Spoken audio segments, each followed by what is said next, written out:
Freedom of speech ఇది ఎంతవరకు నిజం అంటారు? మన లోకంలో అందరూ మాట్లాడగలరు, కానీ ఎంతమంది మాట్లాడుతున్నారు? అగ్రెసివ్గా ఒక ట్వీట్ పెడితే ఎక్కడ అరెస్ట్ చేస్తారు, కామెడీగా ఒక జోక్ వేస్తే ఎక్కడ అరెస్ట్ చేస్తారు అన్న భయంతో బతుకుతున్నాం. ఇలానే కంటిన్యూ అయితే కొన్ని రోజుల్లో కాలేజీలో డౌట్స్ అడగడానికి కూడా భయపడతారు స్టూడెంట్స్. ఫ్రీడమ్ ఆఫ్ స్పీచ్ అనేది నిజంగా ఉందా లేదా అది కేవలం మన కల్పన? మీరేమనుకుంటున్నారు? నా కమెంట్స్లో చెప్పండి. నేను మీకోసం దీన్ని బ్రేక్ డౌన్ చేస్తాను. వీడియోలోకి వెళ్ళిపోదామా? ఫ్రీడమ్ ఆఫ్ స్పీచ్ అనేది ఒక basic right, basic human right. ఎటువంటి భయం లేకుండా ఒకరి ఒపీనియన్స్ని షేర్ చేసుకోవడమే ఫ్రీడమ్ ఆఫ్ స్పీచ్.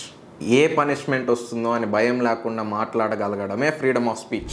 ఇండియాలో ఫ్రీడమ్ ఆఫ్ స్పీచ్ ఉందా అని మీరు నన్ను అడిగితే సెక్షన్ 19 ఆఫ్ ఇండియన్ కాన్స్టిట్యూషన్ ఉందనే చెప్తుంది. యుఎస్లో అయితే ఫ్రీడమ్ ఆఫ్ స్పీచ్ అనేది వాళ్ళ ఫస్ట్ అమెండ్మెంట్. ప్రతి లాకి కొన్ని లొసుగులు ఉన్నట్టే ఫ్రీడమ్ ఆఫ్ స్పీచ్ కూడా కొన్ని లొసుగులు ఉన్నాయి, కొన్ని రీజనబుల్ రెస్ట్రిక్షన్స్ ఉన్నాయి. నేషనల్ సెక్యూరిటీని డిస్టర్బ్ చేసే వర్డ్స్ కానీ, పబ్లిక్ ఆర్డర్కి ప్రాబ్లం క్రియేట్ చేసే ఒపీనియన్స్ కానీ, డీసెన్సీ అండ్ డెఫమేషన్ని డిస్టర్బ్ చేసే ఒపీనియన్స్ కానీ ఫ్రీడమ్ ఆఫ్ స్పీచ్ కింద అప్లికబుల్ కావు. కొన్ని ఎగ్జాంపుల్స్ చూద్దాం. 2 years బ్యాక్ ఇండియాలో ఒక స్టాండప్ కమెడియన్ని జైల్లో వేశారు. ఆయన ఏదో అబ్యూసివ్ జోక్ చెప్పాడని కాదు, ఎక్కడ ఏదన్నా అబ్యూసివ్ జోక్ చెప్పేస్తాడేమో అని ముందుగానే జైల్లో వేశారు. వరల్డ్ మొత్తంలో చూసుకుంటే చాలా మంది జర్నలిస్టులు అండ్ పొలిటికల్ లీడర్ల అకౌంట్లు బ్లాక్ చేయబడ్డాయి. లాస్ట్ ఇయర్ యూఎస్లో తీసుకుంటే చాలా మంది స్టూడెంట్స్ కాంట్రవర్షియల్ పొలిటికల్ ఒపీనియన్స్ ఉన్నాయని చెప్పి సస్పెండ్ చేయబడ్డారు. ఇక్కడ నాకు ఒక డౌట్ వస్తుంది, ఈ రూల్స్ అన్ని సొసైటీని ప్రొటెక్ట్ చేయడానికి ఉన్నాయా, లేకపోతే పవర్లో ఉన్నోడికి ఎవరైనా ఎదురెళ్తే వాడి గొంతు నొక్కేయడానికి ఉన్నాయా? మీరేమనుకుంటున్నారో నాకు కింద కమెంట్స్లో చెప్పండి. మీ ప్రతి కమెంట్ నేను చదువుతాను. మీరేమనుకుంటున్నారో అని తెలుసుకోవడం నాకు చాలా ఇంపార్టెంట్. ఫ్రీడమ్ ఆఫ్ స్పీచ్ అంటే 100% ఫ్రీగా ఉండాలని కొంతమంది అంటే,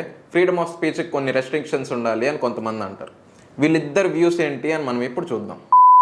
ఫస్ట్, ఫ్రీడమ్ ఆఫ్ స్పీచ్కి కొన్ని లిమిటేషన్స్ ఉండాలి అనే వాళ్ళు ఏమంటారంటే, 100% ఫ్రీ స్పీచ్ కనుక ఇస్తే సొసైటీలో హేట్రేట్ పెరిగిపోతుంది, సొసైటీలో అబ్యూస్ పెరిగిపోతుంది, మర్యాదగా ఎవ్వరు మాట్లాడుకోరు, అందరూ బూతులే మాట్లాడుకుంటారు అని వీళ్ళు అంటారు. మరి కొంతమంది ఏమంటారంటే, మిలిటరీ సీక్రెట్స్ అండ్ నేషనల్ సీక్రెట్స్ని కాపాడుకోవాలంటే 100% ఫ్రీ స్పీచ్ ఉండకూడదు అంటారు. ఇంకొంతమంది ఏమంటారంటే, ఇప్పుడు సొసైటీలో సోషల్ మీడియా వల్ల హేట్ ఎక్కువ పెరిగిపోతుంది, ఫేక్ న్యూస్ ఫాస్ట్గా స్ప్రెడ్ అవుతుంది.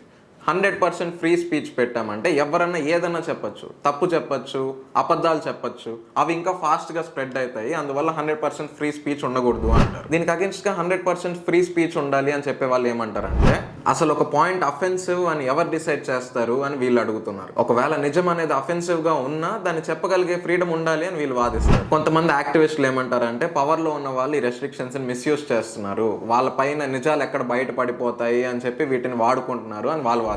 ఇంకొంతమంది ఏం అడుగుతారంటే, ఒక మాటని ఇంకొకరు అప్రూవ్ చేయాల్సి వస్తే అది ఫ్రీడమ్ ఎలా అవుతుంది అని అడుగుతారు. ఇంకొంతమంది ఏమంటారంటే, ఓపెన్ డిబేట్స్ ఎలా పెట్టుకోగలుగుతాం, రియల్ చేంజ్ ఎలా తేగలుగుతాము నిజాన్ని నిర్భయంగా మాట్లాడలేకపోతే అని వాదిస్తారు. ఇప్పుడు ఈ రెండు వర్గాల వాళ్ళ మాటలు మీ ముందర పెట్టాను. మీరు చెప్పండి, సొసైటీ రన్ అవ్వాలంటే ఫ్రీడమ్ ఆఫ్ స్పీచ్కి రెస్ట్రిక్షన్స్ ఉండాలంటారా? నాకు కింద కమెంట్స్లో చెప్పండి. సోషల్ మీడియా అనేది జనానికి పవర్ ఇవ్వడానికి స్థాపించబడింది. ఇప్పుడు అక్కడ బ్యాటిల్ గ్రౌండ్స్లో ఫైట్ చేస్తున్నారు అనుకోండి, అది వేరే విషయం, అది పక్కన పెట్టేస్తే పొలిటికల్ పాయింట్ ఆఫ్ వ్యూస్కి డిఫరెంట్గా మాట్లాడుతున్నారు అని యూట్యూబర్స్ని, ట్విట్టర్ అకౌంట్ హోల్డర్స్ని బ్లాక్ చేయడంలో ఎంతవరకు న్యాయం ఉందని చెప్పండి మీరు నాకు. 200 ఏళ్ళు కష్టపడితే వచ్చింది మనకు ఫ్రీడమ్ బ్రిటిషర్స్ దగ్గర నుంచి. కనీసం ఒక మాట మాట్లాడే ఫ్రీడమ్ కూడా లేదా ఒక సిటిజన్కి ఈ కంట్రీలో? మనం ఏం మాట్లాడతాము అని సొసైటీ కంట్రోల్ చేయడం ఏంటి? చైనాలో ఎవరన్నా గవర్నమెంట్కి అగెన్స్ట్గా మాట్లాడితే వాళ్ళ మీద 0 టాలరెన్స్ ఉంది. యూరోప్లో ఎవరన్నా కింగ్కి అగెన్స్ట్గా మాట్లాడితే వాళ్ళ మీద కూడా 0 టాలరెన్స్ ఉంది. ఇప్పుడు ఈ కంట్రీస్ని అన్నింటినీ చూసి ఇండియా కూడా అది నేర్చుకోవాలంటారా? మరి ఆ కంట్రీస్ని చూసి మనం అంత ర్యాపిడ్గా డెవలప్ అవడం ఎందుకు నేర్చుకోవట్లేదు?